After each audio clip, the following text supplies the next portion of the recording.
Okay, it's 15 o'clock on the East Coast. I see it right on my second clock because I service East Coast by default. So it's 2 o'clock here in Austin where my butt physically sits. And it's noon time in the Pacific time zone. So I welcome everyone, external and internal people, to our series of IC Users Meeting. I'm glad that you were able to join. Thank you for responding to the invites that you received from IC and ICMS Communications. That's ICMS, ic.ms at thermofisher.com. I'm the guy who actually sent them out, and for those who requested to unsubscribe, I did that manually. I don't have yet the system to recognize your subscribe or unsubscribe events or requests in person automatically. So far I do it by hand. And you're welcome to forward the invite that you received or future invites to these meetings to anyone who is interested to be on my distribution list. And I will honor manually every request to add or remove anyone from the list and to the list. So today we are meeting on MS Teams platform in the format of a webinar, which particular format is new to myself and quite many presenters. So I apologize ahead of time if there will be any hiccups. We'll try to handle them as smooth as we can with a couple of helpers from the team where I also belong to, the technical sales support, which performs pre-sales technical support for the salespeople and customers in Ion Chromatography. And I welcome my colleagues from the same team. I see Brian Luckenbill from the Pacific Coast, and I see Steven Bojanowski from the East Coast. Also our manager, Chip Shook, who handles all the tech support team, except LSMS in the US. And today we're gonna devote to the most basic fundamental questions that every IC user of Dionex and Thermo Fisher Scientific ion chromatography technique and instrumentation faces. How do I get the help from the technical support? And how do I get service, either scheduled and routine or unplanned and broken and down instruments fixed? And with that, I invited to this first session a couple of my colleagues on the service side and tech support side. So we'll start with Don Murta, who is the regional service manager in one of the US regions, joined today by Chad Goddard, who is servicing the North America technical support on the phone team. And they, together with Danielle, who hopefully will join soon, will cover this particular topic. This session is being recorded, and again, we're doing this first time, so we'll try to post it out on a YouTube channel of both Thermo Fisher Scientific official channel as well as on my ICMS. Cheers, Danielle. Thanks for joining. On my IC and ICMS YouTube channel, and I will send out the recording of this session to those who were not able to attend. With that, I will turn it over to Danielle, Don, and Chad. Thanks, Alex. Yep, thanks, Alex. Thank you, Alex. All right, we will advance to the next slide. I'll do this.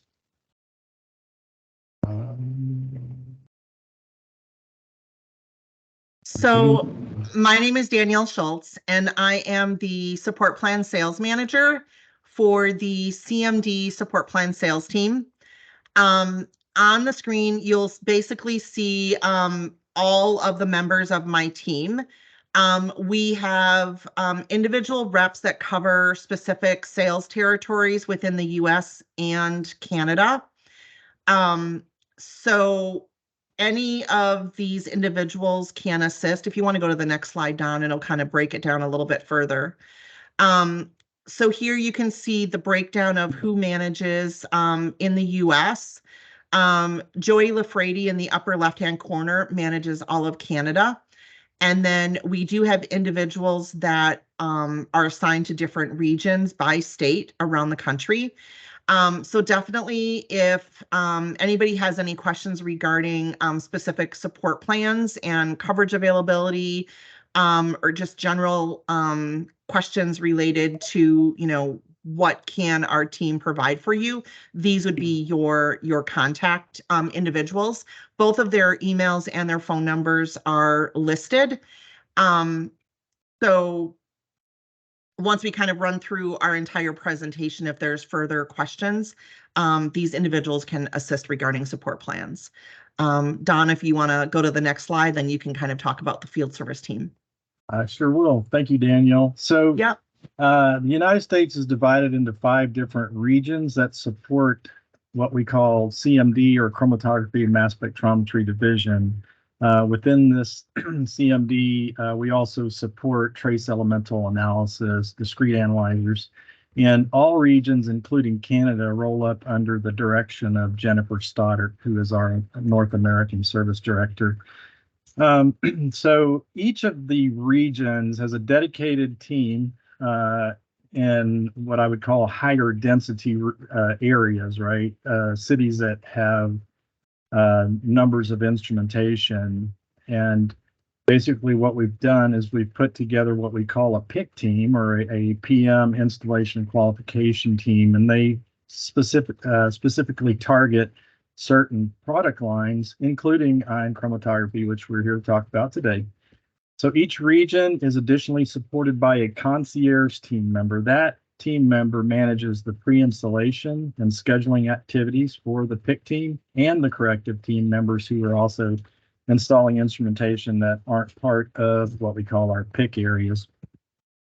Regarding supporting proactive or preventative maintenance, we also have a scheduling team that schedules appointments for the PIC team and our corrective maintenance teams who may be installing instruments, as well as supporting customers with corrective service events. So starting from the west, we have Marcel Hitu.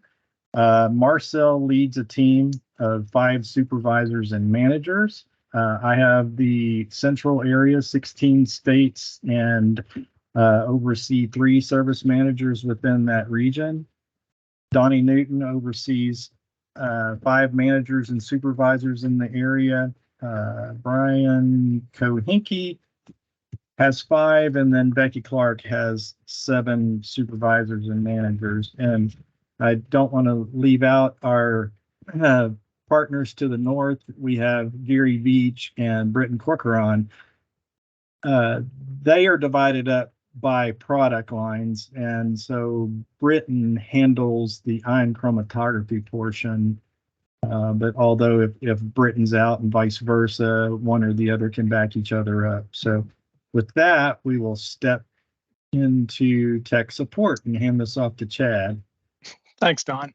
Hello, everyone. Thank you for joining. My name is Chad Goddard. I'm the IC HPLC Technical Support Supervisor. Based out of Marion, Ohio. I've been with Thermo Fisher for just a little over 16 years now. In my spare time, I enjoy traveling with my wife and spending some time outdoors. So a little bit about the team. We have 12 highly skilled, compassionate tech support representatives that are ready to take your call. We've got a little over 10 years average experience throughout the team. We've got 5 tech support specialists on the East Coast, 6 in the Midwest, and 2 on the West Coast. So you can reach our team directly by calling 1-800-532-4752, option 2, option 3 for IC, Monday through Friday between 8 a.m. and 8 p.m. We do handle USA and Canada calls as well. And you can also reach us by email at us.techsupport.analyze@thermofisher.com.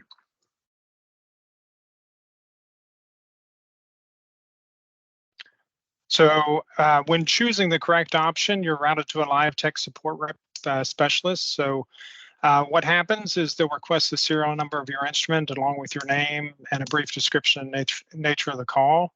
And what this information does is allows the tech support representative to open up a ticket. It's always best to be in front of the instrument when you're calling and have a basic understanding of your IC instrumentation. Email is really good. It's quick, but for urgent matters, it's always recommended to call in.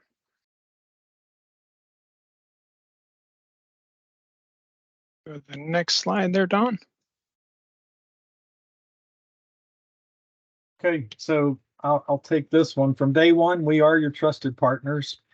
We've got 6 categories that we're going to talk about today: service plans and warranties, which Danielle will talk about; compliance, qualification, and calibration services; training and education services. So those will be areas that Danielle will talk about.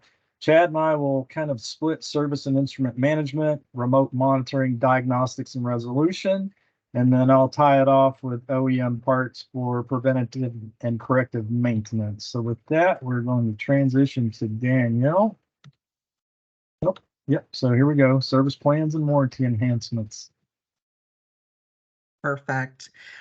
So again, regarding support plan options, support plans themselves, we have a wide variety of levels of coverage that are available. They include a priority status where for technical support and on-site targeted response times. So for technical support, that would, route through Chad and his team, as well as the unlimited digital remote support for faster resolution. The support plans also include a proactive preventive maintenance. I often equate it sort of like the tune-up on your car. Making sure that the field service engineers are able to come in, do general maintenance on the equipment in order to extend the life of the equipment, making sure that everything is running at an optimum level, as well as proactively let you know whether or not there is some additional wear and tear on the instrument, proactively schedule a repair of the system versus the system failing and going down, and then you're, kind of scurrying, trying to figure out how we're going to get our work done because now our system is done. So being able to work with you proactively to schedule that repair, as well as providing 10% discount on trainings. So if you do have some new users, or if there's some specific applications that you want to understand a little bit better about how your system can function, we can also provide training. And then if you do have a support plan, if there are any additional consumable items, accessories, consumables, parts, etc., for repairs, there would also be a 10% discount that would be applied for that as well. Again, we have various levels of support plan offerings that have various entitlements for each of those. If you want to go to the next slide, Don. Trying, but something happened here. Sorry, a second.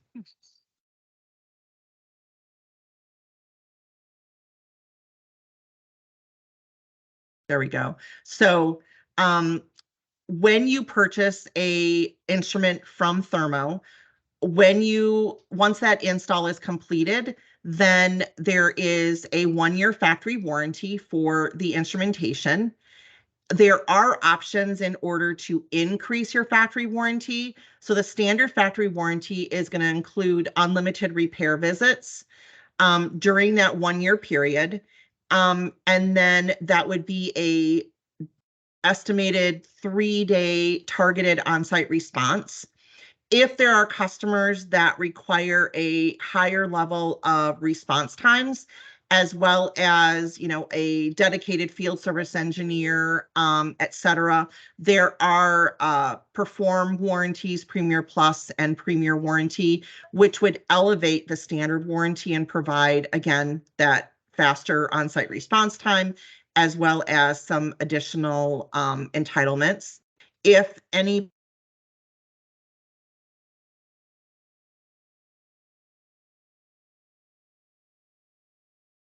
samples in, we also do have total care warranties that go with the additional lab equipment.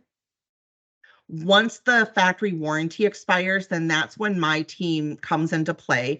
We work with customers in order to provide additional support plan coverage of instruments once that factory warranty expires. And again, we do have, increased service levels that would provide faster response times, additional services, including the designated field service engineers. We also have the ability to work with Don's team to provide a monthly or quarterly review of all of the instrumentation in the customer's lab and determine, what is the uptime of the instrumentation? Is there one system out of everything that's in the lab that's requiring additional service? So kind of looking at the entire portfolio of what is in the customer lab and understanding what can be adjusted so that your equipment is running at a higher level. Next slide, please. So this is our overall portfolio of the various support plan options. We have everything from Tech Direct, which provides one annual PM visit, as well as remote diagnostics, and then any on-site repair visits would be provided on a time and materials billable basis, but there would be a discount that would be applied to any labor, travel, and repair parts that would be needed. The Essential is our most highly purchased offering. It is most like the factory warranty that customers receive once the system is purchased. With the Essential, it provides all of the benefits of the Tech Direct, in addition to a 3-day on-site response for any repair visits that are needed.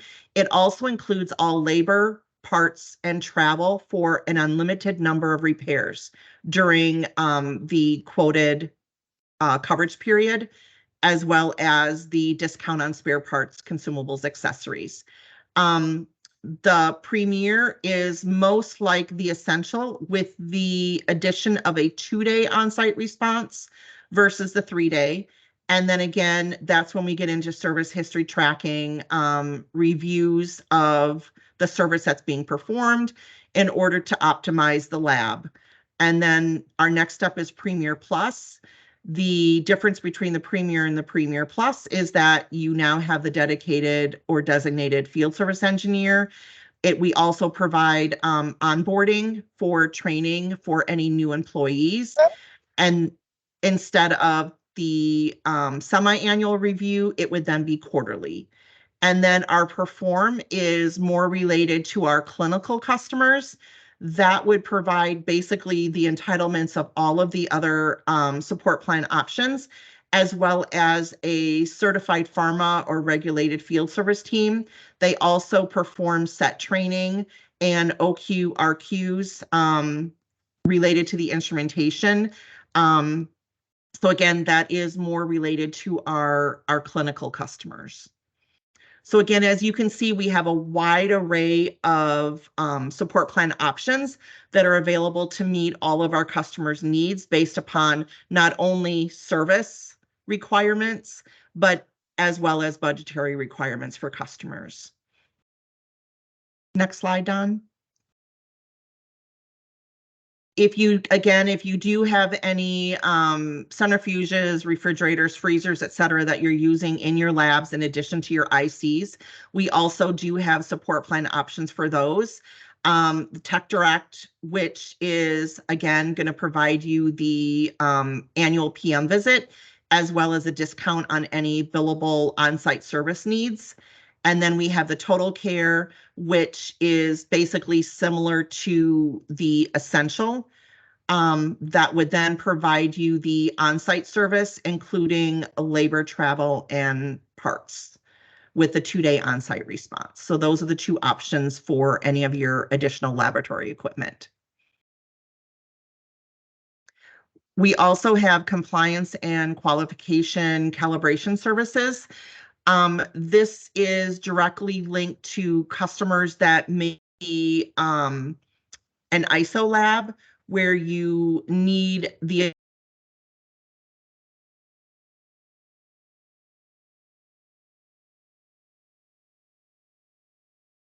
across all of our instrumentation. Basically, the field service engineer would come into your lab with a certified set of standards that we would then test your equipment to in order to make sure that it would meet not only the ISO certification, but also if you have additional internal lab, that we need to meet standards for those as well. If there's specific tests that you're running and you need to have a certain level of I can't even think of my words today, but basically applying and making sure that everything is within a certain percentage for the tests that you're getting back. So we also do have those services as well that can be added to any of the support plan offerings. And then again, similar to the calibrations, etc.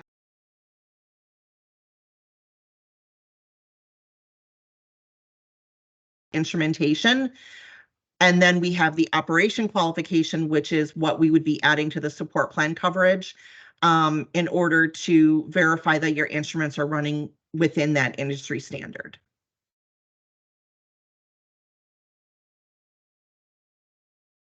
And then for the calibration or compliance services, that's basically all of the different types of tests that we would be running. These are going to be more specific to the lab equipment, based upon what you are telling that we need to perform for the compliance, meaning that, again, everything is within the specific standard or within that specific parameter that you set for your equipment and verifying that the instruments are performing to that level. And then Don, if you want to address training. Sure, I can step in and take that one. So we've got different platforms for training. Typically, when an install occurs, we provide familiarization training. So it's basically how to set the instrument up, basic software operation, how to run a sample. But you can advance that by utilizing our COE team, who specialize in application and instructor-led trainings. We also have online self-paced trainings. Depending the type of contract offering that you have, there are resources to in regards to like knowledge base, different tools, manuals, etc. And then curated content included on top of our service plan. So I guess that's kind of what I meant there, right? So we have knowledge bases that you can go in if you got questions about different things and do searches for applications and support. So with that, we will hop over into service and instrument management. And I think this is going to kick off with Service Central. Great. So we are excited to announce we have a new customer portal. This has been a long time coming for Thermo Fisher Scientific. We got this rolled out this past summer. We are progressively making it better with different suggestions by customers like yourself. Right now, instrumentation that is 2015 and newer is eligible to be a part of this program. There's also some knowledge-based materials. You can, if you're having a problem with your instrument, you can actually load screenshots, attach different types of attachments. You can give your instruments specific names. Some customers like to use Star Wars characters or Harry Potter characters or whatever. And instead of having to remember, oh geez, what was that instrument serial number, you can just remember, oh yeah, that was Charlie Brown or whatever you name it, instead of having to go and dig up a serial number. So that's a really nice feature to this. You can track the service event that you have open. You can request service events. You can get service reports. So there's a whole lot of features to this program, and we can help you get set up in this. It does require that you have a specific company address. You can't use like a Gmail email. You have to use a specific company email to get it set up. And then once you as a user set it up, you can then share your portfolio with others in the lab. Say if someone needs to open up a service call or utilize the tool. So thermofisher.com/service central, and we can get more information to you, or if you are interested. It's a great program. Is that the next one? Okay, so now we're going to hop back over to Chad and talk about remote monitoring, diagnostics, and service call resolution. Thanks, Don. Thanks, Daniel. So the digital remote tools used by technical support, such as Logman Rescue and Rescue Lens, gives technical support the advantage of remotely resolving common chameleon software questions, issues with conductivity, pressure, high pressure related problems, low pressure related problems, and reduces customer downtime. So I think you might go to the next slide, maybe. Oh, okay. So slide back up there, Don. It'll be fine. So after a ticket's created, the tech support representative, we just begin gathering information and troubleshooting with you, and provide troubleshooting steps to walk you through some of these items. Customers, our contract and warranty customers, do have this remote tool option available to them, which most customers might call in and just immediately say, "Can you log into my system?" And we're happy to do that for you. So it's very quick to diagnose once we log into the your computer and take a look. It's super safe. We log in with a PIN, give you a PIN code to log in with. The Rescue Lens is used by the customer downloading the Rescue Lens app on your cell phone, and it's the same thing. We give you a PIN code, and you point your camera to the pump if it's leaking, or even if you don't know what type of part it is on the instrument, you could point your cell phone camera right there and we can see it real time and explain to you what that might be. So yeah, go ahead, next slide there, Don. So I'm going to ask the question. You guys also could use FaceTime if you didn't have the other array. Is that I don't think FaceTime is available. I mean, our technical support reps do not have company cell phones, so I don't know if FaceTime would be available through Logman Rescue or not, but I'm sure it's coming. Yeah, no. So we have been known to use our cell phones occasionally. I don't like to give my number out, but in a pinch, if I need an image of an item that the customer's trying to explain to, I've been known to give out my cell phone number. I just don't. Please don't reach out to me at 2:00 in the morning. So again, here, same slide as we've reviewed before. But 50% of our calls are remotely resolved here by troubleshooting. We do request that all customers that call in go through a triage with us. So that way we can, really get an idea of what's going on and how we can create an action plan for the FSC. If we can create an action plan for the FSC, we can recommend parts.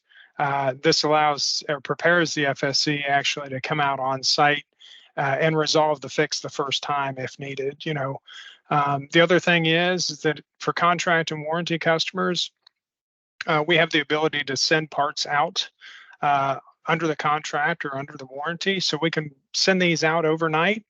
If you're comfortable with repairing these instruments, and don't be afraid of them, you're taking advice from a factory-trained technical support engineer, and if we break something with you on the phone doing it, it will be covered.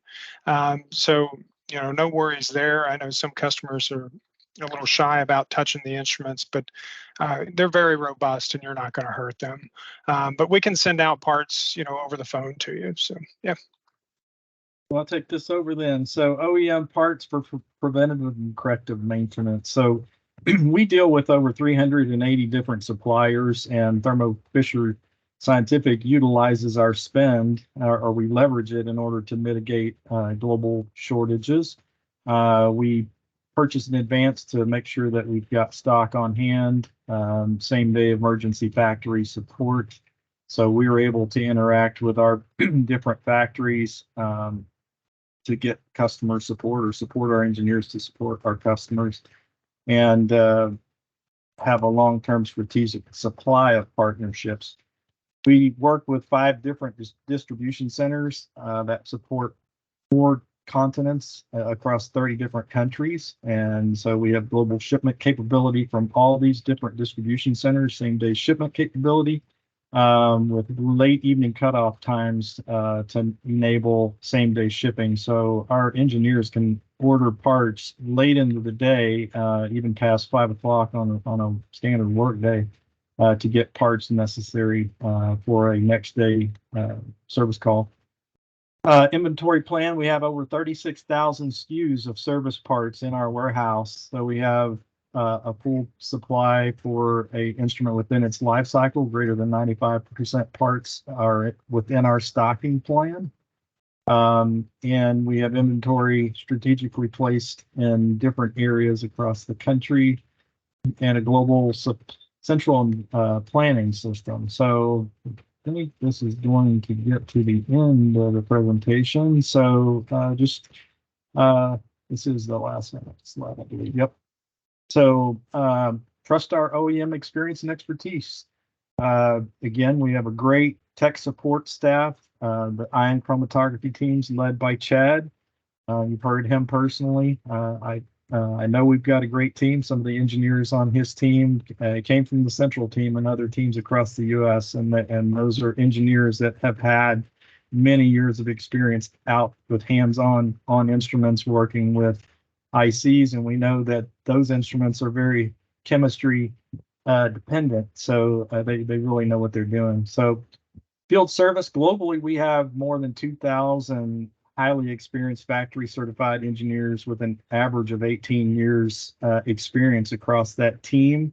In North America, I think it's just shy of 400 engineers within our chromatography and mass spectrometry division. We take pride in making sure that our engineers are quality certified. So basically how that works is when we hire an engineer, they'll ride along and gain mentoring. They will go to training, and then they have to go through a certification process post-training. So they'll do 3 or 4 installations or 3 or 4 service calls. And then we decide with the mentor and the engineer, are they ready to be certified? Sometimes people get it really quick, and so we want to make sure that we send quality engineers out to your team. And then last but not least, making sure that we're there for your proactive preventative maintenance visits to increase the uptime. We have a proactive track record of more than 50 years serving science and delivering quality service to our customers. Let's see. One of the broadest, most comprehensive sets of service solution in the industry. So we are known to come up with all kinds of plans and work or strategize to make sure we support our customers in the best way possible. Global reach, consistent global execution with service professionals located strategically in the world, again, across 23 countries, and we are committed to providing the fastest response possible and increasing our lab productivity and your instrument uptime. So with that, we can help you achieve your outcomes with our proposed service approach. Please let us know what your needs are and how we can help you. So with that, we're going to have a question and answer session. I'm not quite sure, Alex, how's that going to work? If we're doing that a chat, or are we opening up the lines with? So let me read some questions from the chat, and I don't know exactly how to do unmute for the people. I will try that in the meanwhile when you answer.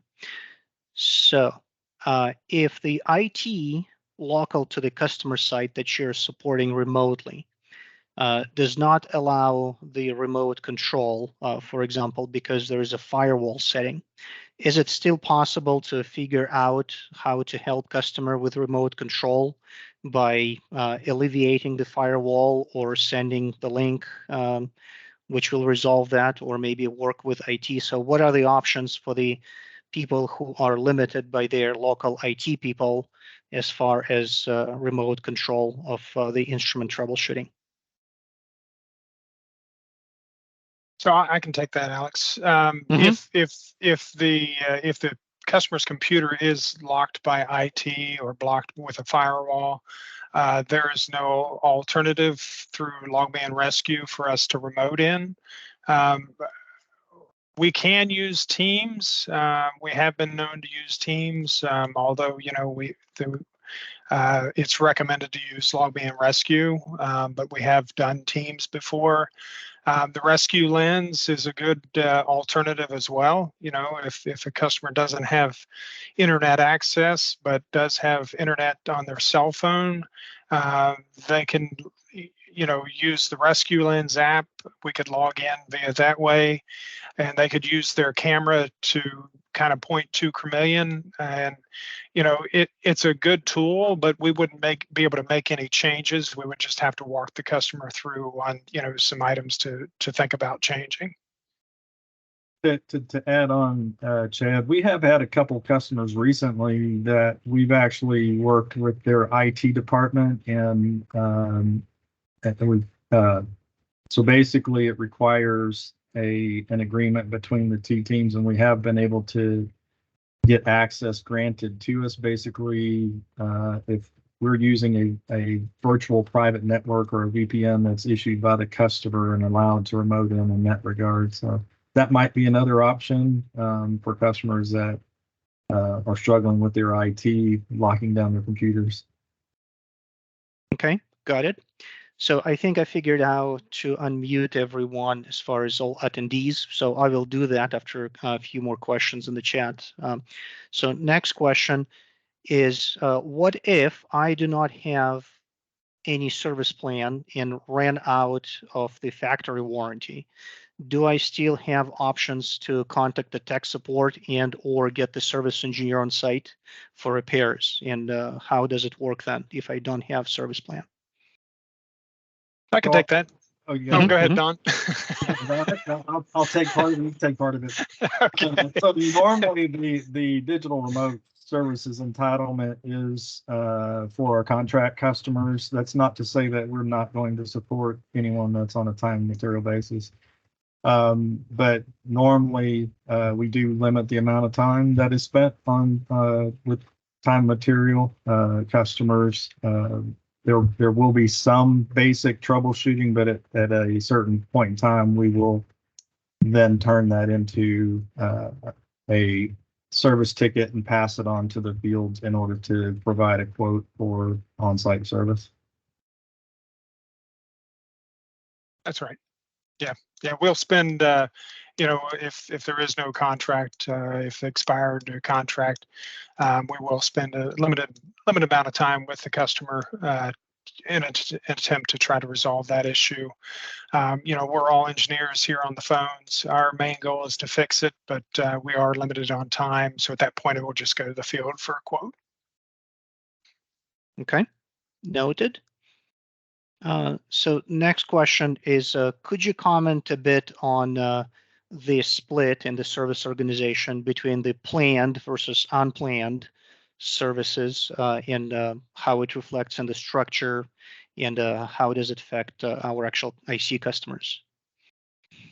Well, it's meant to be a seamless program. Actually, the reason it was created is because we wanted to have a team a known quantity, right, that we could focus on proactive events because we know that there's a known quantity when it comes to corrective. It's not necessarily as predictive, right? So you don't know how many engineers to have available, but with the proactive, we know that we've got X number of PMs or installations that we need to execute within a year. So basically, we've figured out how much time it takes to do each of the events and then kind of set up a team. And again, this does not, the PIC teams, if you will, are not in all areas of the country. So they are in more densely populated areas where it makes more sense to have one engineer within a concentrated range. Typically, that engineer has a 75 to 100 mile circle, if you will, around where they're at, and they for the instruments that are within that program, and then they service those engineers. And then as far as the corrective, the balance of the team, and it's not to say that the PIC team wouldn't help, but those team are dedicated for those events are scheduled based upon the next available engineer. So if every time you call in, you may not get the same engineer. If there's a number of engineers within an area, it's going to depend on who's available next, and then that's who would be dispatched in regards to the corrective. Okay, got it. Next question is for Chad. So you did mention that contacting your tech support team via phone is the most, quickest turnaround time. So what do customers need to include in the email if they contact you by the email that you provided on your slide for the contact? Any checklist, any particular minimum amount of information that needed to respond properly? Sure. Yeah. Thank you. So the minimum would be we request that the email include the serial number and a brief description of the problem or inquiry, of course. The response time for emails is 1 business day for any contract or warranty email, and the only way we can determine that is if the serial number is provided. If we receive an email where there is no serial number and just a brief description of the inquiry, then that will be treated as a non-contract or T&M email, which receives a 2 business day response. So it's always important to include that and your name and company information as well on the email. And for those that take advantage of the Services Central, you are able to put attachments in there as well. And I'm supposing you can do that with the email as well, right? But yeah. The cool thing about the Services Central is that stays with it. That will always be there. So so if you have a repeat issue or whatever event that reoccurs, or we're having trouble trying to figure out, we can go back and look at that history and see, okay, is it a repeat problem? Is it something new? What did we do the last time? And that same information is available to you as well as a customer to see. Okay. I think in that regard, although I'm not quite sure 100%, but I think in that regard, in the presentation, there were a couple of IC users who commented that this particular site doesn't work for them. So I would like just to repeat what Don Murta said, and that is you have to use your company email address, and you don't have to be behind a firewall. So it should not be blacklisted by your IT. So you can try accessing that same website from home or through your cell phone if possible. And if not, then ask your IT to whitelist that website. And you have to self-register with your company email, not like a Yahoo or Gmail. In continuation with over phone help support as well as remote digital services, the question from Amanda Riston. You mentioned that if we take construction from your tech support over phone and we break the instrument, that you will be responsible. Is it only for folks who are covered under some sort of warranty or service plan, or is it something that was misunderstood? That would be contract and warranty. I guess, we're not going to go in depth in troubleshooting. So, there wouldn't be anything that we would risk breaking per se, but a lot of customers are a little intimidated by, unscrewing fittings and things like that. So, that's what I was getting at, right? Mm-hmm. So okay. It wouldn't be a covers off type thing where you're getting into right. No. electricity or anything like that. Yeah, it would just be fittings. Yeah, we don't remove covers. We don't touch electronic boards or anything like that, right? Okay, good clarification. So a couple of questions, maybe you can take them in stages, because where those questions are coming from is a customer does not have a service contract and does not have capability within organization to actually get the full-fledged service contract as a whole.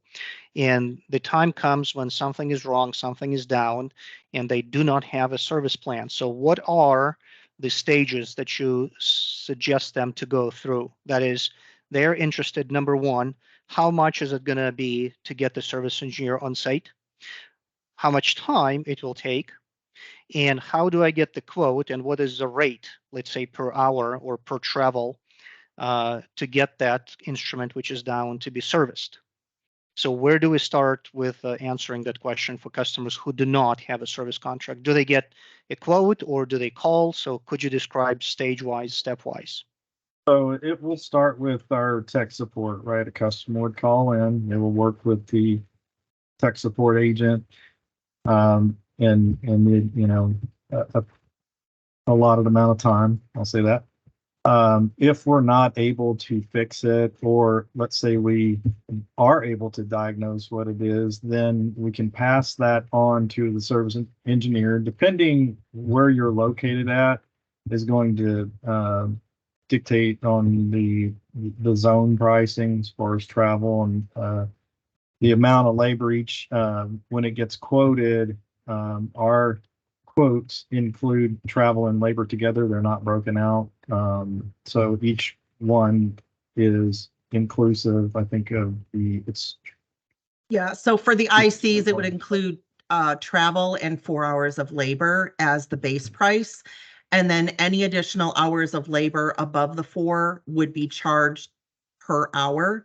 I pulled up some numbers because I kind of saw that question pop up here. So if a customer is located within 50 miles of the nearest FSE, the estimated cost to get a field service engineer on site is roughly $3,600. So that would include your travel and 4 hours of labor. For each additional hour of labor above the 4, you're looking at roughly $530 per hour. If the field service engineer needs to stay overnight, you're looking at another $525. So just to get a field service engineer on site, you're looking at roughly $4,600. And that is with an FSC being within 50 miles. If you're looking at about 150 miles away, you're looking at probably closer to about 6,000 to get a field service engineer on site. Again, that is just for labor and travel. Any repair parts that are required during that service visit would be based upon the current US or Canada US list price. And that would be based upon what repairs may be needed. So again, what the numbers I've provided is just labor and travel. Okay, and then the regional managers on your slide, Danielle, that you're showing up in the beginning, are those people going to be useful and helpful if the people need to get the quotes, or is it a different group that they need to contact? Yep. So if you're looking for billable service and you're not interested in purchasing a support plan, then the first step would be reaching out to the technical support team. And then they will connect in with the field service engineer if service will be completed on a billable basis. If a customer is interested in purchasing a support plan, if there is a service need, so there's a service requirement, there's something wrong with the system, if that system has not been covered underneath support plan in the recent past, meaning like the recent 45, 60 days, then we can do a support plan. However, we would cover the labor and the travel for that repair underneath the PM entitlement of the support plan agreement. But for that initial visit, the customer would be responsible for any repair parts that are needed. So again, if there has not been a factory warranty or support plan in the recent past, we would agree to cover labor and travel underneath the PM of the contract, but parts would still remain billable for that initial visit. Okay, and then the parts are going to be separate, right? So if any parts are needed, okay. So that was another question from Anuka. So the parts are not included in the initial quote, nor in the service plans. It's additional as identified by service engineer or FSE, right? Correct.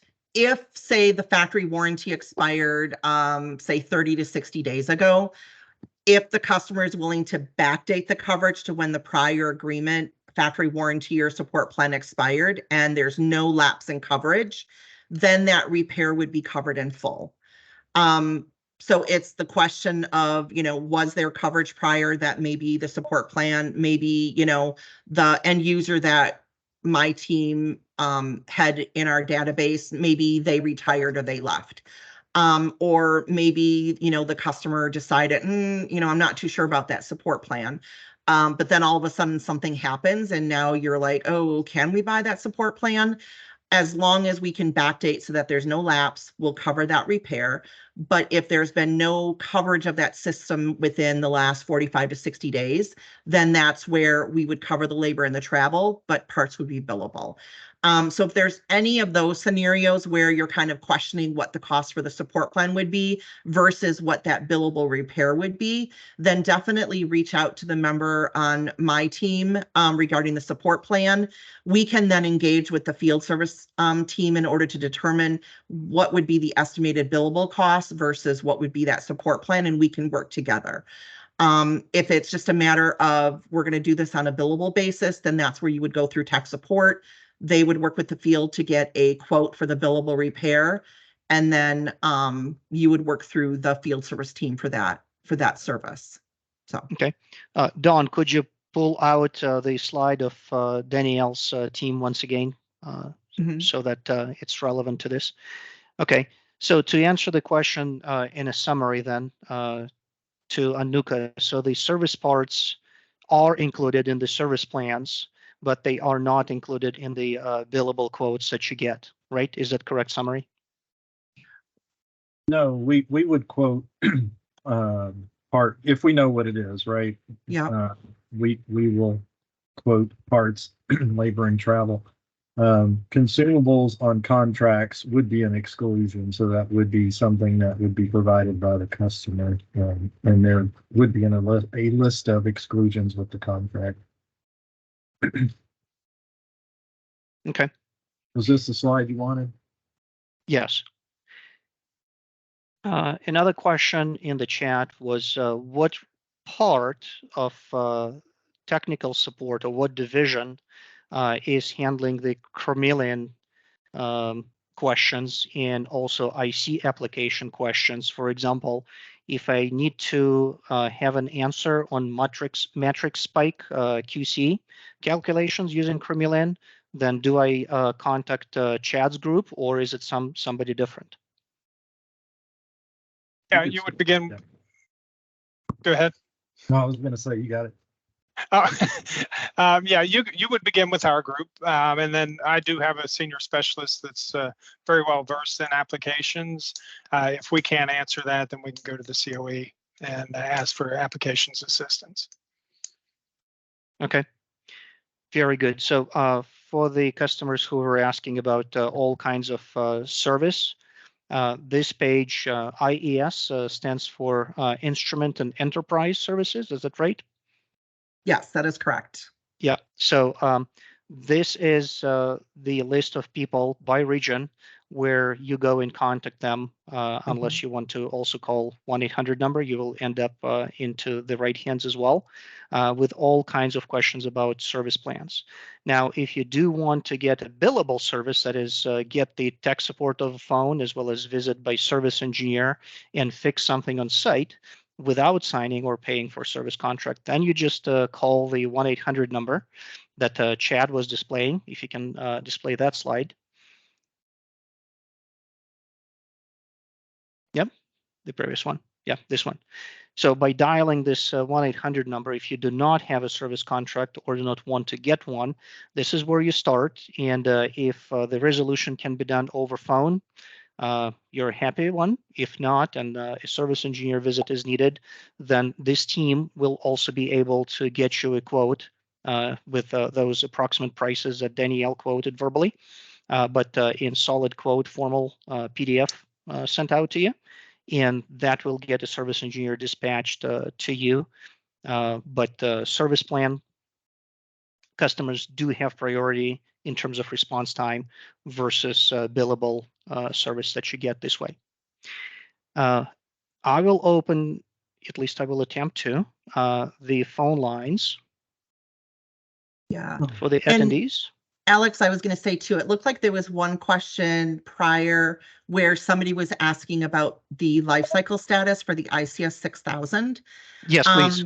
And I did pull up that information as well. So generally the way that our policies work, when a system is still being manufactured by the factory, that system is considered current, meaning that we are still manufacturing the system and we are still manufacturing repair parts. For the ICS 6000, it is still in that current status. Yes. We are still making the system. We are still selling the ICS 6000. Once we ship out the last ICS 6000 from the factory, our product life cycle for that product will then be considered discontinued. That means that we are no longer making and manufacturing the ICS 6000 itself and selling it, but we are still manufacturing repair parts. When that last system ships out to the customer, that's technically when sort of that clock starts. From that point on, we will generally still provide support plan coverage and repairs of those instruments for roughly anywhere between 7 to 10 years is what that general guideline is. So at this point in time, because we are still manufacturing the ICS 6000, it is still a new product. It would be basically more than 7 to 10 years from now, depending on when the factory determines that they're no longer going to manufacture that product. So as of today, a minimum of 7 to 10 years from now for the life cycle status. Once we no longer manufacture the system and once we no longer manufacture repair parts, then that is when the life cycle status for that product would then be end of guaranteed support.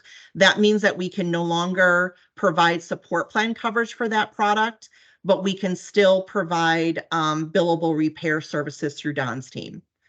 Once we deplete the existing repair parts, our inventory is dwindling, then that is when the product would then move to retired status. That is when we can no longer do support plans, nor can we provide billable on-site service.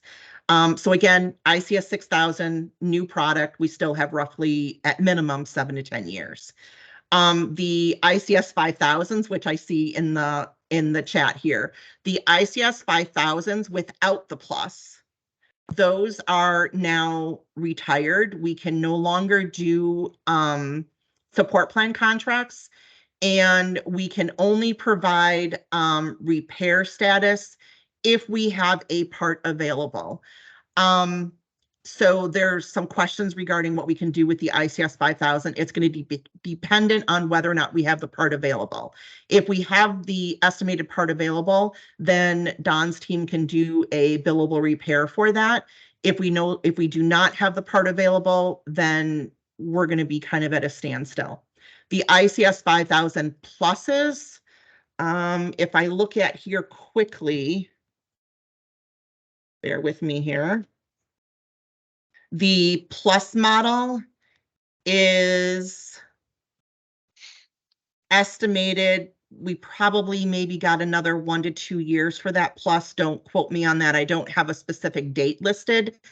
But there are some parts with the ICS 5000 plus that we are no longer able to get. So again, if you have an existing support plan contract on the 5000 plus, we can continue that for maybe another year, maybe 2. But there's some specific model numbers that we need to look at that will verify whether or not we have a part available. The 4000, guys are putting me to my test here today. For the 4000, the last ICS 4000 shipped in December 2022. So therefore, we're looking at an estimated 7 to 10 years, meaning that we can provide support plan coverage for the next roughly 7 to 10 years. Once it's determined that the repair parts will no longer be manufactured, then that's where we would no longer be able to provide support plan coverage, but we could do billable service. So again, for ICS 4000s, we're looking at roughly another 7 to 10 years estimated. Okay. And I'm going to make my generalistic observation here, and you guys correct me or add. So very often what the end users should be really looking for is the formal communication of letters of discontinuation and end of guaranteed support. Yes. And those letters are sent out according to our internal database, which is typically following the purchase orders originally made. And therefore, very often, let's say more than half of the cases, those letters are ending up in the hands or on the desks of the purchasing agents, which rarely pass them to the very particular end users who need to act upon them. So the best that you can do as end user is to call the 1-800 number and make sure that you update the end user information associated with the serial number of your instrument, especially if the end users are changing as far as operators of that instrument. And this way, the letters of discontinuation and letters of the guaranteed support are going to be mailed out to the name of the correct person rather than the person who is no longer there and or the purchasing agent. Would you support that statement, Danielle, Don, Chad? Yes, definitely. Definitely. Okay. Yeah. So we reached an hour, so we still have formally about 27 minutes left in Q&A, if there are any. Dear users, you do have now ability to switch on your microphone. At least I believe that I managed to do that in this platform.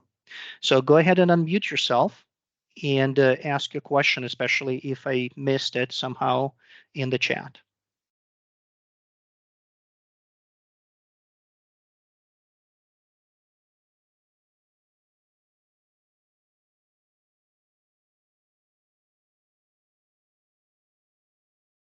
Thank you, Brian, for helping answering the chat questions. Really appreciate. Okay, if you try to unmute yourself and you couldn't, let me know.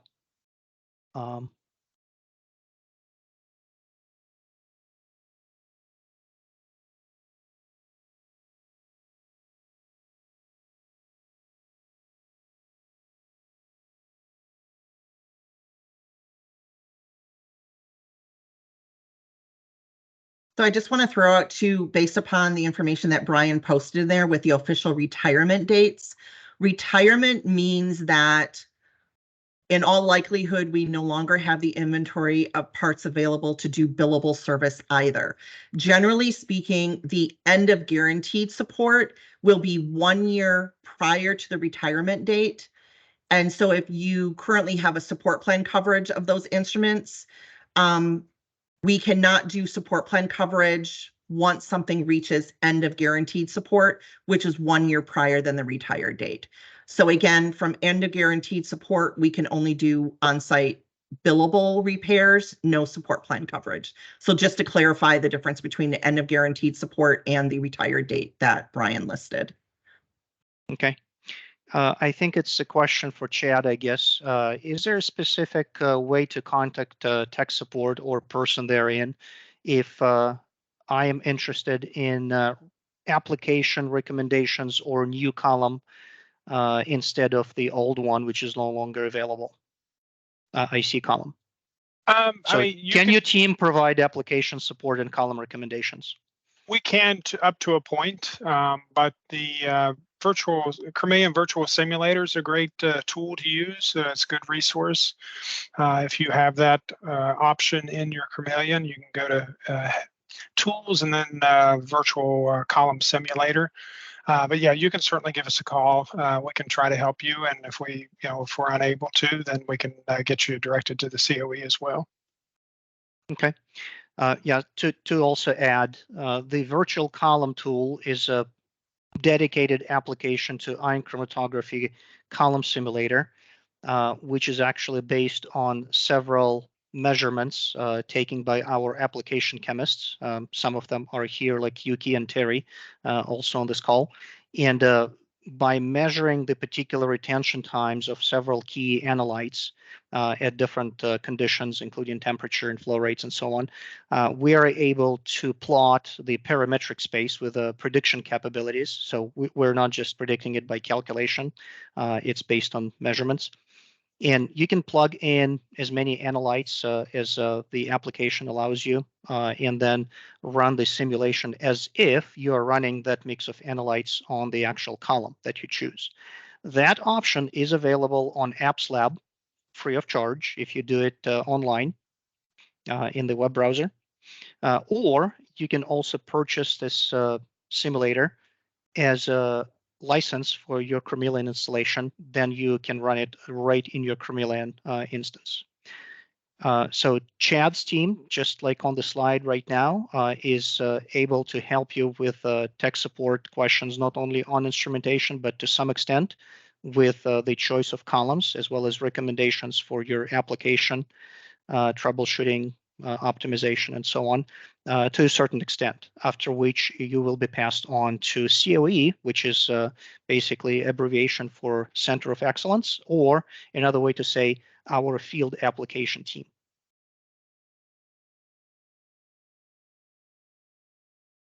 Thanks, Alex. Okay. If you do have an issue unmuting yourself, please type in the chat that you do have that issue so I can learn from what I did wrong or right with this platform.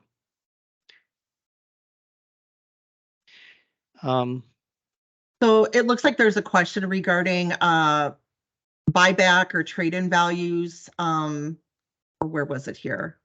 So basically, is there like a trade-in related to some of the IC systems? That definitely is something that we can link customers that have instrumentation that is either end of guaranteed support or retirement. Our instrument sales team, our commercial sales team, they often do have promotions where if a system is going to be reaching end of guaranteed support or retirement, they do have trade-in programs. They don't necessarily do a buyback, but oftentimes there is a trade-in promotion in order to get a customer from an older model of system into one of our newer platforms. So if there are specific questions regarding some of your instruments that are going to be moving to end of guaranteed support in the next year or so, definitely you can always reach out to a member on my team based upon the regions, and they can also link you up to one of the commercial sales reps in that area to kind of discuss if there's any trade-in programs for you specifically. Does that answer your question, Bailey? Yeah, let me try to highlight 4 points in that regard. Yep. So the trade-in buyback value is determined solely by your local sales engineer, account manager, sales representative. They are basically your sales rep for short. And the number one reason that we do want to provide those values for the buyback trade-in is because for us, it's much harder to support the outdated instrumentation that keeps breaking and we cannot get the parts. So it is something that we give you as an incentive in order to transition to the new platform. Okay, that's point number one. So it's up to your sales rep. Number two, sometimes we do actually want to get your old system and get our hands on it in order to get and scavenge the parts that otherwise are not available for us to purchase for some other customers who keep those old systems running. That happens rarely, but it does. Like in the couple of past years, we did give you discounts on some older MSQ instrumentation for trade-in, and we actually shipped them back to the factory and scavenge the parts so that we can repair the MSQ and MSQ Plus must specs with those parts. But the most important thing is that we typically disable the instrumentation so that you who received the trade-in and buyback discount towards the new instrumentation do not put it out onto the secondary market and sell it, right? So we disable it, and that's what we usually do. And the fourth point is, if for you, the end user, the removal of this junk door stopper paperweight is important, then yes, the IES, the Instrument and Enterprise Services, basically service for short, they do have options to actually get a service which is separate from servicing the instrument itself and remove that instrument so that you don't have to dispose it off. That is arranged separately in addition to and in parallel to the buyback or trade-in discount. So those are the 4 points to remember about all this. That does answer my question, and I'm sure we'll be in contact, Danielle. Thanks very much, both of you. Thank you, Bailey. Okay, Yep, that thank gives you. me indication that someone actually was able to unmute. Excellent. So the platform works pretty well so far. Does Thermo certify other businesses to do equipment services, or only Thermo engineers are certified to provide equipment services? I think that's for Dawn. So multi-vendor services, I guess, is included in this question implicitly, right? I'm sorry, I was typing to answer a different No. question. Can you answer No. that again? So basically, do we certify other vendors to work on our equipment? Don can expand on it, but my shorter answer is that we do not train or certify other companies to work on the thermo instrumentation. So In the US. Yeah, in the US. So at least for the US field service engineers, Thermo is the only company that is certified to work on the instrumentation. So I guess that would be the short answer, but Donna, is there anything you want to expand on that? No, I don't think, I think you covered it. I mean, generally, all services done through the OEM, so our own trained and certified engineers.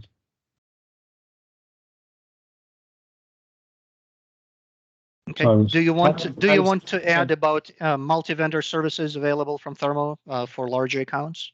No? We haven't stepped off into that recently because we wanted to focus on supporting our direct customers. Not to say that we wouldn't do it if, you know, if there was a specific account and we had the engineers that had those capabilities, because we do have engineers that work for other competitive companies, and so in some cases we might be able to offer that, but as a general rule, we have kind of gotten away from that. Okay. I'm answering a question regarding. Yes, go ahead. I was typing in the chat, and it was a question about an ICS 5000 part on back order. So the simple answer to the question regarding the back order part, I guess there's multiple ways. If you ordered it directly, I don't have visibility to parts that are ordered directly from a customer through either a Fisher channel, or if you call into the call center and order the part. If that is the case, you can either call back in the call center and ask to have a service manager try to help you get the part expedited, or if it's an engineer, we just need to make sure that the engineer, basically what the engineer does is he flags a non-injury complaint in the system to let us know that, hey, this part's on back order, we need to work on expediting the parts. We do have some parts challenges given the climate that we're working our way out of from COVID-19. I hate using that as an excuse, but I think we still see that as a whole, right? Depending, so it's not exclusive to Thermo Fisher Scientific. So, but the main thing is letting us know what the service, what the part order number is, sales order number for the part, and we can work on finding it. Maybe another engineer has the part, or we have it in stock somewhere else in another distribution area. So, but we do try to watch that and monitor it on a regular basis, like daily. But if you have a part that's stuck out there, please get with your service manager and let us know so that we can help you. Okay. So I would like to highlight at the end, unless there are more questions, that the best place to start with your inquiries, either for identifying a part, what is the part number, what is the replacement part number, because sometimes the part number that is printed on the item, like on a fitting, may be different from the part number that you need to order because it was a part of a kit or something like that, or it's changed.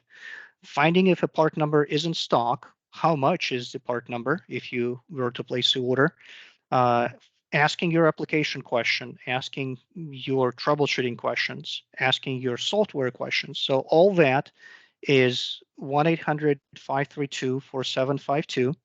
The first question is dialing the option for order administration or technical support, and that is option 2 for technical support. And then the second choice, the only two you have to do is to differentiate between different techniques. So the IC or ion chromatography on the second step is option 3. So you dial in 2 and you dial in option 3, and you immediately get to the team of a dozen people, PhD or equivalent in ion chromatography, and they are right there. It's not an operator, it's the tech support person who is answering right away. So there is no jumping through the hoops. There is no asking to connect you to anyone. You get right to the hands of Chad's team. Any other questions that we missed? We still have 15 minutes to go.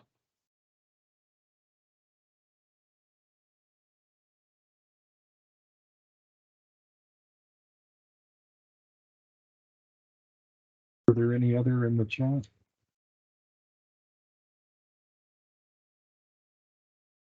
Yazzie, who do you reach out to for double checking if your instrument file is updated with the current person or person's email account or needed any updates? You can email. It's really a non-urgent inquiry. You could email the us.technicalsupport.analyze@thermofisher.com. And we can route that to dispatch, or if it's just a couple instruments, we can check that for you very quickly. Yes, so when you email or call for tech support, in either case, what you should be watching for is your ticket number. And that ticket number is what you can provide on a return or repeated phone calls, so that the next tech support person can look at the notes and all the documentation, screenshots, and so on. So that is ensured that if one person who initiated the answer takes over by someone who gets from vacation and so on, then this is uninterrupted and continuous service to you. So that is another advantage of calling the tech support general number rather than sticking to one particular person that you're trying to keep in contact with.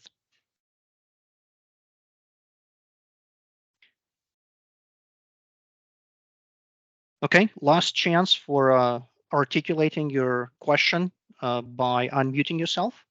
So there was a question. Okay, it says that it was answered regarding third-party contracting service. So yes, a third-party contract company. Basically, they're just an insurance program. They don't have service engineers per se. There might be, I don't even know of any. So the two that I can think of, they're just an insurance model. So they're using some other provider if it's not an OEM engineer.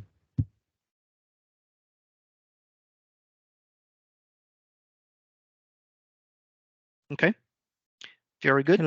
Hello. Can you guys hear me? Yes, please.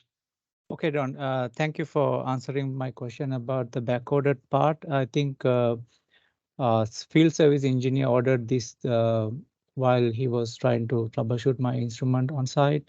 Okay. So I think I have the ticket number and everything. So can I kind of forward that email to you and do the follow-up?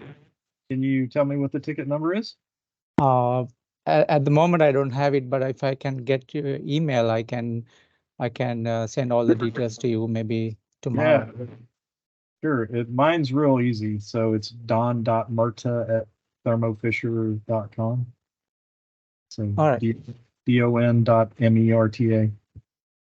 I'll be Sure. happy to help you. Thank you so much. I'll follow up with you tomorrow morning. That'll be awesome. Thank you. Thank you.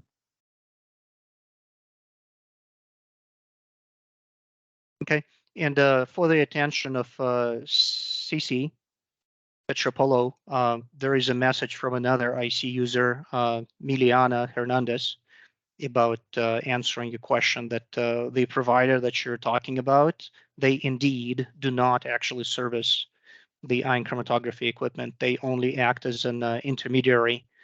And when and if the service visit is needed, they call Thermo, because that's the only provider who can actually service for sure and certified to do so the ion chromatograph equipment. Yeah. This is Cici Petropoulou. Thank you so much for the answer. This is exactly what the contracts I've seen state, but I wanted to make sure, because for some other companies, they to certify other smaller businesses that the third party claims that they're faster, because our biggest fear is that we're going to be at the bottom of the service as individual and not anymore as a service agreement or as a service contract with Thermo. We will be as an individual, one service call through that. So we're looking into making sure how our services are going to be called So and treated. treated yeah. like 3 days or 1 day.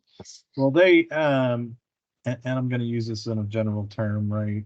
I'm just going to say third party. I'm not going to point out any specific ones. You just have to be careful with the claims, because they will tell you that I had a specific customer that got very upset with me because he said he had a contract that required me to be on site within 72 hours. His contract was with the third party. It wasn't with me.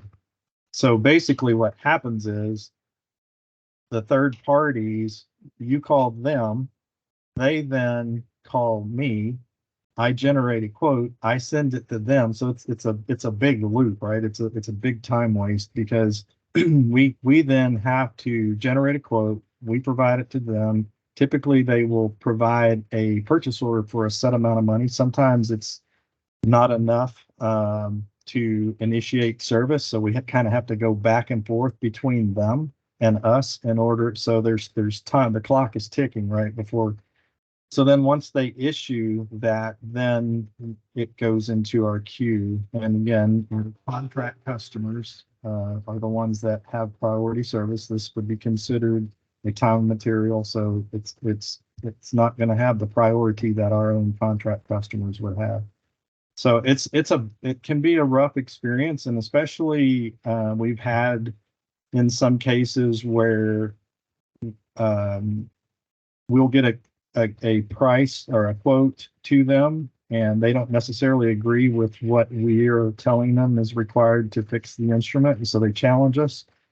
And there's a negotiation time, right? So you're left sitting down while they argue with us over what it really costs to fix the instrument. So again, it's the experiences are different across the board. I don't want to say that happens every time, but it is a reality that we experience with them, because we have to negotiate all that outside of the customer. So just to kind of tell you what happens on the backside when we interact with third parties. Mm-hmm. Yeah, and I think too, another point that at least I've seen from my perspective is that the annual preventive maintenance visits are not always a high priority as well with some of the insurance model companies. So again, PM visits from our perspective are very critical in ensuring that your instrumentation is up and running when you need it. So again, proactively having that, tune up on your system to make sure that we can determine if there is any repairs that are needed down the road. So, customers that do utilize, a REMI or specialty underwriters, which are the two insurance models that we're aware of, definitely you can reach out to them and request that you have a PM visit.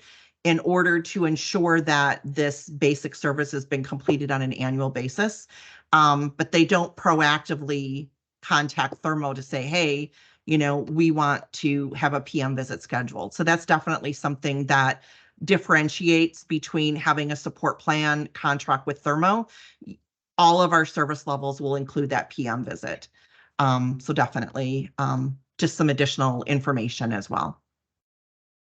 Yes, thank you for answering. I do understand the problem is when it's a bigger organization and there are multiple labs, it ends up being on the other side. If there is disagreement implemented at the end of the day and we start having this with thermo systems, then there might be that we're going to turn into companies that they do certify other smaller businesses because now there is this contract in place. So there is a lot behind it. It's just that I'm trying right now to understand what to expect, because my laboratory is all equipped with thermo. So if that takes place, what am I facing? In the long term, though, it might affect both ways. Like choice being made according to how we get the service. The service, like you said, is very important. So if the bigger organization is going with that other plan, it affects how we purchase new equipment and things like that. But that's another story. Yeah. We were to sit down with you and talk that through and explain it. I mean, there's pros and cons, right? And we can certainly, you know, work with you to try to put together a program that, you know, works. It's out of my hands. I mean, I am the Department of Public Health in California, so it's completely out of my hands. And it seems like less admin time is very critical versus what does the lab want. Does that make sense? Yeah, no, it does make sense. They're looking into the less admin time, which it is what it is. Anyway, yeah, no, it does make sense. Yeah, we're gonna leave it there. Yeah. And one thing too that we often do point out with customers too is that, you know, one of the other things that you want to look at within the lab is what is the additional cost impact when your system is down and not up and running. Like Don stated, you know, if we're waiting to get a PO from Remy and it takes some additional time in order to get that PO received before the service ticket can be opened and we can get an FSC on site. The other thing that we often will tell customers is what is that impact of downtime? You know, what is, you know, how many samples cannot be processed? Is there a chance that the samples would no longer be viable once the system is up and running? You know, do you have to take samples and send them out to another company in order to, you know, process those samples in the interim? As well as, you know, how many people are waiting for that system to come up and back online? How many systems or how many individuals cannot do their jobs while you're waiting for that system to come up? So there's a lot of different questions. And that's definitely something that my team works with often. So if there are some additional questions related to, you know, what can we do? Or, you know, how can Thermo help us in this situation? Definitely reach out to either me directly or to one of the members on my team, and we can work through some of those questions and answers with you as well. Thank you. Yeah, thank you. I see all the answers. It's a process. It's been taking 2 years because of like how everybody's like putting the pros and cons, and you know, there are supporters and people against it. So it's under discussion. Thank you. Yep, you bet. Thanks, Sissy. Okay, so I proclaim that everyone is dismissed, and thank you for attendance. Thanks, y'all presenters. Thanks everyone who helped in the chat. And we are going to be sending out next invite in approximately a month with a different topic on the IC user meeting next session. That's it. Cheers, y'all.